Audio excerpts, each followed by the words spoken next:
The most dangerous thing about being smart is that you can explain your failure so well, it starts to sound like wisdom. You know exactly why you haven't started. The timing is wrong. The plan is incomplete. The market is crowded. You need more confidence. You need more clarity. You need one more book, one more video, one more perfect moment.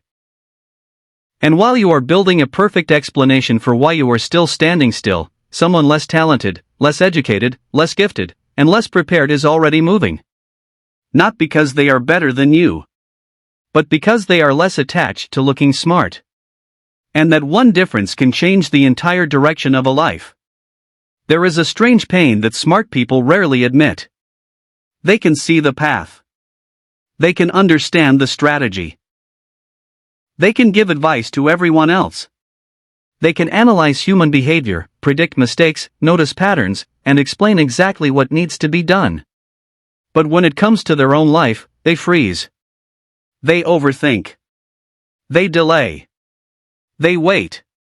And slowly, life becomes humiliating. Because deep down, they know they are capable of more. That is the part that hurts.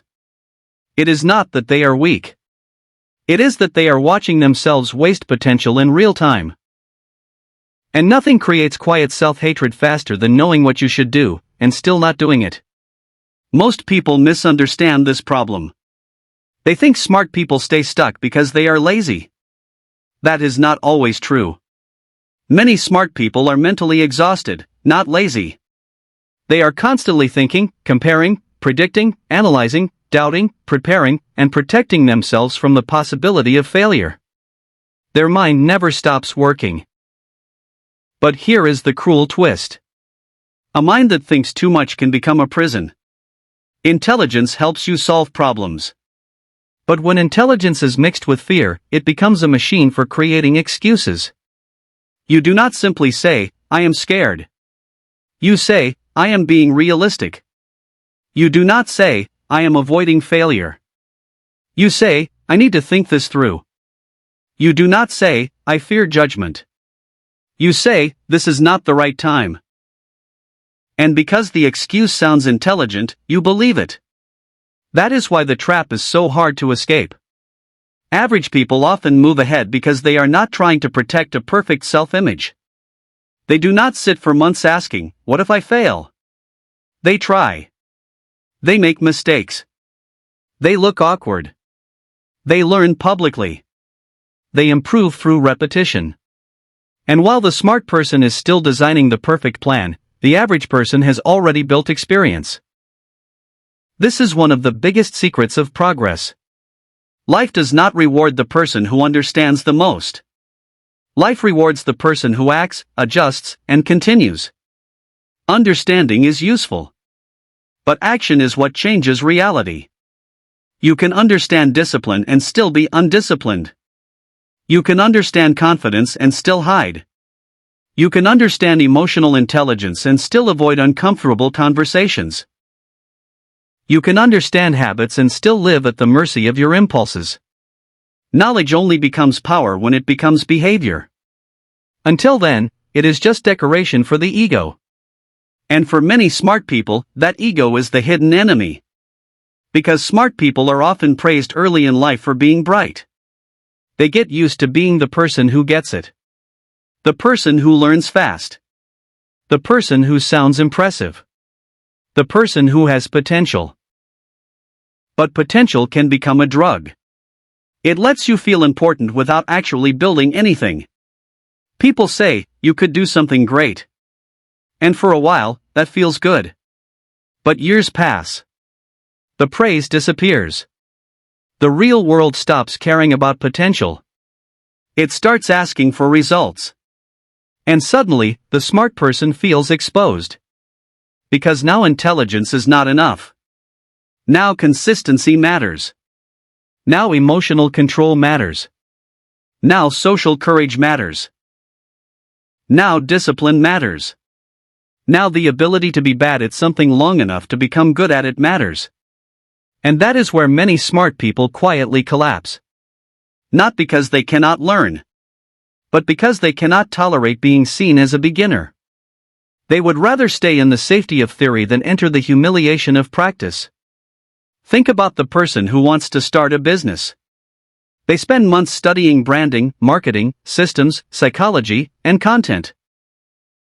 They know what successful people do. They can explain the mistakes beginners make. But they never post. They never sell. They never speak to customers. They never test the idea. Why? Because testing would give them feedback. And feedback could threaten the fantasy. As long as they are preparing, they can imagine themselves as talented. But once they act, reality gives them a score. And that score might not match the image they have built in their head. So they delay. Not because they do not care, but because they care too much about what failure might mean.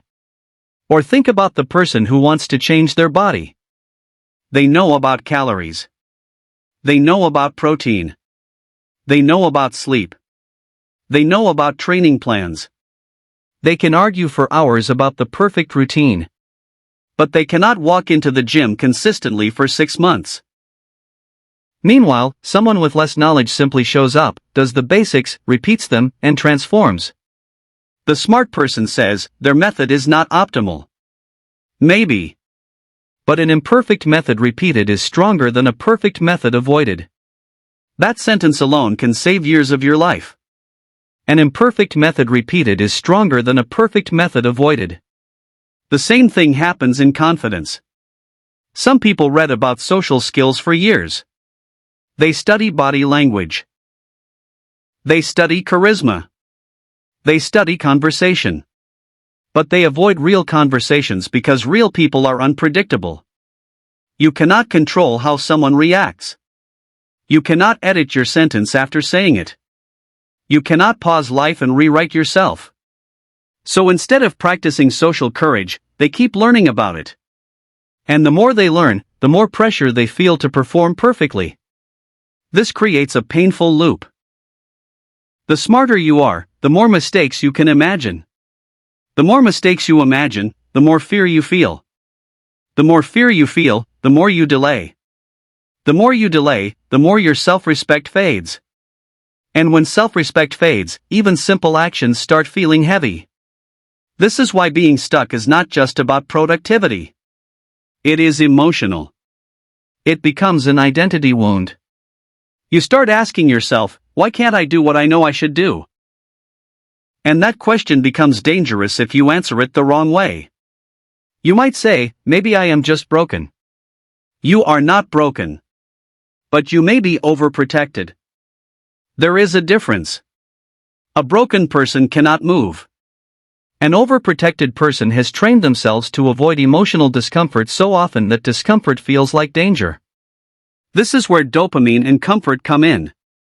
Modern life gives you endless ways to feel productive without being productive. You can watch videos about discipline and feel disciplined. You can save motivational quotes and feel inspired. You can plan your future and feel powerful. You can imagine success and feel relief. But none of these require real risk. Real change requires friction. It requires boredom. It requires repetition. It requires doing the thing when your mood is not helping you. It requires stepping into situations where your ego cannot control the outcome. And smart people often hate that. Because their mind wants certainty before action. But life works in the opposite order. Clarity usually comes after movement. Confidence usually comes after evidence. Discipline usually comes after repetition. Self-respect usually comes after keeping small promises when no one is watching. You do not think your way into a new life. You behave your way into one. That is the shift. And it is uncomfortable because it removes the excuse of waiting. You do not need perfect clarity to start. You need a small honest action. You do not need confidence to begin. You need the courage to act while confidence is absent. You do not need to feel ready. You need to stop treating not ready as a command. Because readiness is often just fear wearing a respectable mask. There is another reason smart people stay stuck. They confuse complexity with depth. They believe that if something is simple, it cannot be powerful. So they ignore the boring basics. Sleep properly. Train your body. Do the work before consuming more information. Have the difficult conversation. Save money. Stop lying to yourself. Show up every day. Choose friends who do not weaken you. Reduce cheap dopamine. Finish what you start. These things sound too simple. But simple does not mean easy. And most lives do not change because of one dramatic revelation. They change because a person finally stops negotiating with obvious truth. Average people move ahead because they often accept the obvious faster. They do not need to turn every decision into a philosophy.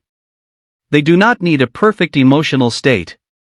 They do not need to understand every hidden pattern from childhood before taking one useful step. They just move. And movement teaches them. This does not mean thinking is bad. Thinking is powerful. Reflection is necessary. Self-awareness matters. But thinking must serve action. When thinking replaces action, it becomes avoidance. And avoidance always sends a message to your mind.